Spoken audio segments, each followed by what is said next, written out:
In just about every generation, there's always a fossilized Pokemon that you need to bring back from its ancient days of turning into a rock and revive it into a Pokemon that it once was.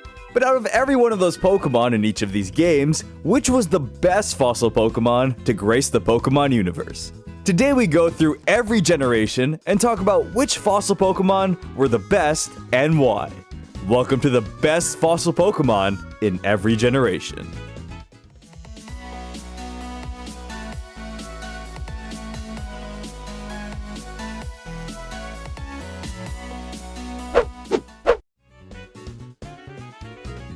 Most generations have fossil Pokemon that come in even numbers to keep the playing field at an equal level.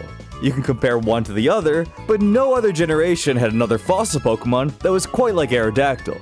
Yes, I know all the Helix fossil fans will get mad, but Aerodactyl had a special place in my heart when playing through the games. It was really interesting to get one of the fossils in the early part of the games, and later see that you could turn it into a Pokemon. What made that even more special was there was another hidden fossil in a side quest in the back of the Pewter City Museum that lets you get this beast of a Pokemon. Just seeing the fierce rock flying type spreading its wings in the sky with its really large jaw go out into battle after you found its ancient old amber and resurrected it was such a special treat. I don't think its Mega Evolution really did it justice for what it could have been turned into, but in those younger days, just seeing this really unique Pokemon that looked so fierce and felt even more special due to its hidden fossil really gave it a different feeling than most fossil Pokemon give off. In Generation 2, there aren't any official fossil Pokemon that you can take to a lab and resurrect. However, one of the Pokemon that's pretty much a resurrected fossil Pokemon would have to be Corsola.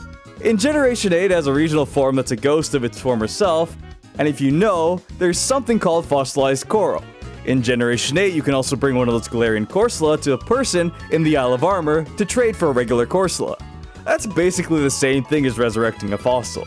Sure, you can trade every regional form for their original form with this person, however, is this specific one really a trade? It could be another hidden secret scientist resurrecting some fossilized coral and saving the coral reefs. You're trading in a cave and you think that's a legitimate trade? I think not. Where's the cell connection? Armaldo is one of the cuter fossil Pokemon, and in my opinion, the cutest. I mean, just look at it with its happy smile and little hands waving them around, asking to be brought back from the dead so it can live again and be deposited into your PC to collect New Age dust. It's really just a matter of comparison and design here. You've got this cute rock bug type, and this green Play-Doh mold mixed with Vienna sausages. This is a really easy battle to pick the winner for. Generation 4 had a bit of a tougher battle. I did like both of these Pokemon a lot, and it was really interesting to see Roark and his father have one of each as their signature Pokemon in their respective gyms. For this generation, I'd have to pick out Rampardos. This is more of a special pick as it was the fossil Pokemon that I wanted to get over the other when playing through the Generation 4 game for the first time as a kid.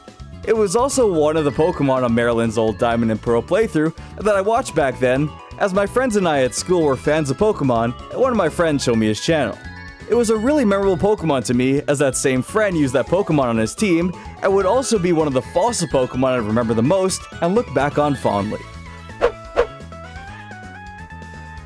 This is a battle of who's less crazy, and you can tell I'm picking Carracosta. I do really like Archeops, it has a very interesting ability, and it was a different type of Pokemon. However, it was really creepy to look at times, and a huge spaz in the games with its animations. But I do still like the thing. Carracosta, however, has a more chill vibe.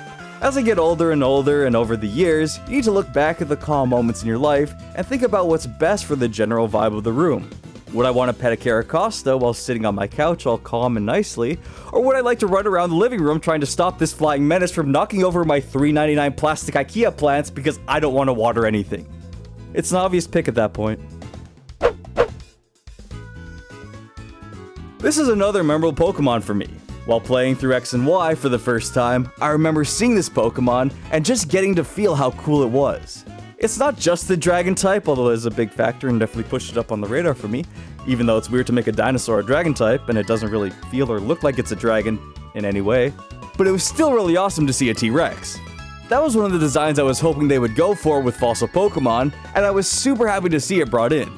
I really do like Aurorus as well, and if it was another generation, I would definitely pick it over most other picks.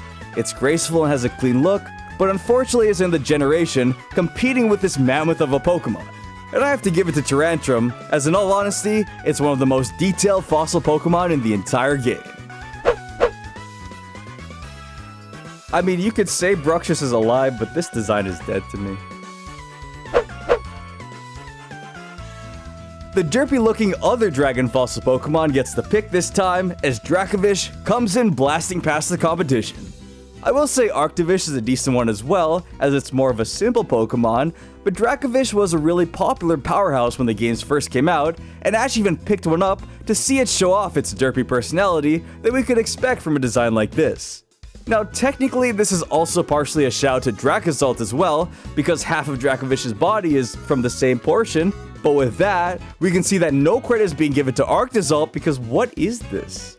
Honestly, of these 4 Pokemon, they're supposed to be puzzled together and made to look like little mistakes of combined fossils, so it is both hard and easy to pick which one is best.